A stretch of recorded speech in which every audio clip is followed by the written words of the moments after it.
Here's the brief news from the world over this week. It was a new tone and tenor for the American president. In a televised address from Capitol Hill, President Trump set aside his tough talk and pointed to a new chapter of American greatness, calling on Congress and the country to unify. We are one people with one destiny. We all bleed the same blood. We all salute the same great American flag. And we all are made by the same God.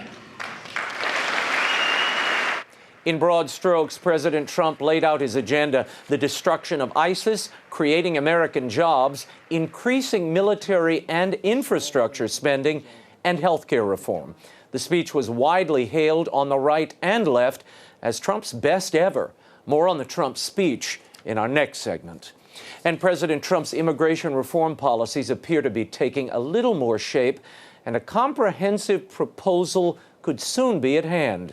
Meeting with news anchors ahead of his address to Congress, Trump said he was open to legislation that would allow some undocumented immigrants to stay in the U.S.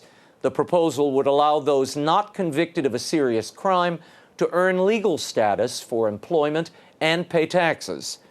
Trump's plan would not necessarily involve a pathway to citizenship, with a possible exemption for the so-called dreamers, young people brought to the U.S. illegally by their parents. He supposedly told reporters that the time is right for the comprehensive bill as long as there is compromise on both sides. In his speech to Congress, Trump said U.S. legal immigration policy should protect American workers and be merit-based. He said such a system will save billions in taxpayer dollars, raise all workers' wages, and help struggling families, including those of immigrants, to enter the middle class. And U.S. Attorney General Jeff Sessions announced he would recuse himself from any government investigations of the Trump campaign.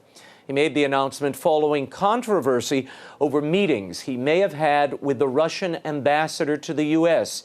in the lead-up to the 2016 election.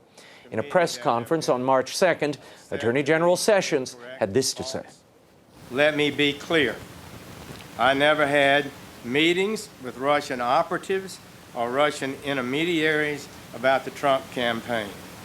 During his Senate confirmation hearings in January, Sessions originally denied having any conversations with Russian authorities, but acknowledged this week that he had two brief meetings with the Russian ambassador in his capacity as a U.S. Senator on the Armed Forces Committee. We'll continue to monitor this story. And a second week of heavy fighting continues in western Mosul, the last urban stronghold for ISIS in Iraq. According to reports, coalition-backed forces have effectively trapped Islamic State militants, cutting off both supply and escape routes. They are now within a half a mile of retaking the city's main government complex. More than 220,000 people have fled since U.S.-backed Iraqi troops launched an offensive to recapture Mosul in October. Of those, more than 175,000 remain displaced. U.S. officials believe the mission to defeat ISIS will take another 6 months. There is one visible sign of progress in Iraq. This past week, in the village of Telekuf Tesquopa, just outside of Mosul, a giant cross was erected atop a hill, marking the return of the Christian faith.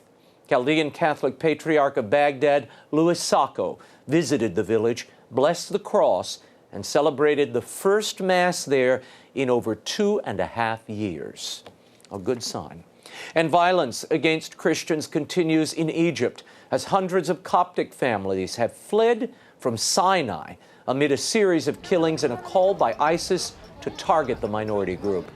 Egyptian President al-Sisi has instructed the government to shelter Christians there after 3 Christians were shot dead last week. There have been 6 targeted killings in the past month. Islamic State militants are attempting an insurgency on the Sinai Peninsula. ISIS video released Sunday calls for violence against Christians, including a rant by one of the militants responsible for the Cairo church bombing that killed 29 people in December. And Brexit hit a slight roadblock this week. On Wednesday, the House of Lords voted that European Union citizens should be guaranteed the right to stay in the UK after its exit from the EU. By a vote of 358 to 256, Parliament's unelected upper chamber inserted the clause into the authorization bill that demands the government begin exit talks with the EU. The change must now go to the House of Commons, where it is likely to be rejected by Theresa May's Conservative majority. There are approximately 3 million EU nationals in the UK. The government has said repeatedly that it plans to guarantee that EU citizens can remain in Britain so long as UK nationals living elsewhere in Europe have the same guarantee.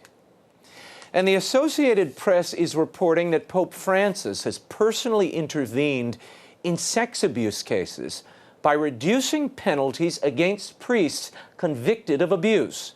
Citing Vatican sources, the AP says that on numerous occasions, Francis overturned decisions by the Congregation for the Doctrine of the Faith, the office charged with sanctioning abusive clerics. These interventions come after personal appeals to the Pope. The most notable case, an Italian priest laicized by Pope Benedict and convicted by an Italian court on multiple counts of abuse, was later fully restored to the priesthood by Pope Francis.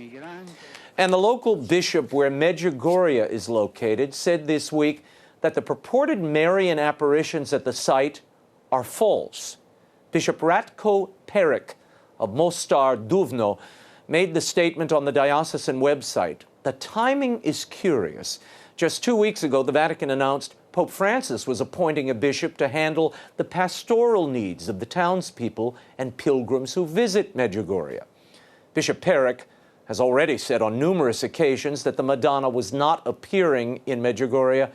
In 2014, a special Vatican investigative commission concluded a 4-year study of the alleged apparitions and passed those findings to the Congregation for the Doctrine of the Faith. However, to this date, the Vatican has not made an official comment on the results of that study. And a new monastery that is home to 8 Benedictine monks from Oklahoma has been opened in Ireland.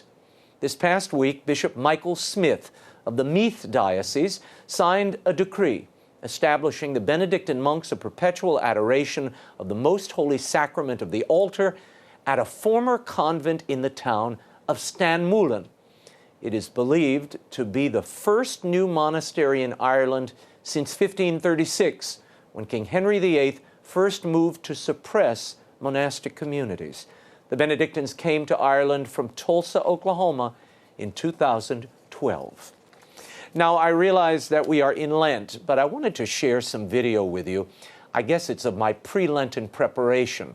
Mardi Gras in New Orleans. My pal Jim Caviezel was king of the crew of Bacchus this year. We had the most incredible time. Now, most people don't realize that these Mardi Gras crews are philanthropic organizations. Bacchus supports Children's Hospital in New Orleans. So Jim and I went there to hand out doubloons, T-shirts, and some Will Wilder books. What an incredible group of kids and parents. Such courage they have. Then, the Sunday before Mardi Gras, we took to the streets atop the King's Float to look out at the expanse of families on the street with kids on ladders and whole neighborhoods cooking out together. It was really overwhelming for us. It reminds me, and should remind all of us, that Mardi Gras is truly the largest organic community festival anywhere. Such lovely people. Where else do people literally throw millions of dollars into the streets to bring joy to their fellow man? Many thanks to the Brennan family for making it happen and for their warm hospitality. There is no place like home, whether it's Mardi Gras or Lent or any other time. Now, as many of you know, the second Will Wilder book in my series, Will Wilder, The Lost Staff of Wonders, hits bookstores on March 7th. Tonight, I want to announce a special sweepstakes we've started to celebrate the release. We're giving away what we call a Wilder Adventure, an all-expense-paid trip to Walt Disney World. Just go to willwildersweeps.com and register. This contest is only open to those in the continental U.S., and I hope you have a wilder adventure with your family. All the info is at RaymondArroyo.com. My tour schedule is there as well. I'll be in Buffalo, New York on Friday, March 10th at 7 p.m. at St. Christopher's Church on Niagara Falls Boulevard. All you folks in Canada, come on down. Then on Thursday, March 16th, I'm in the Cleveland area. I'll be at the Barnes & Noble on Chagrin Boulevard at 6:30 p.m. Will and I cannot wait to see you all on the road.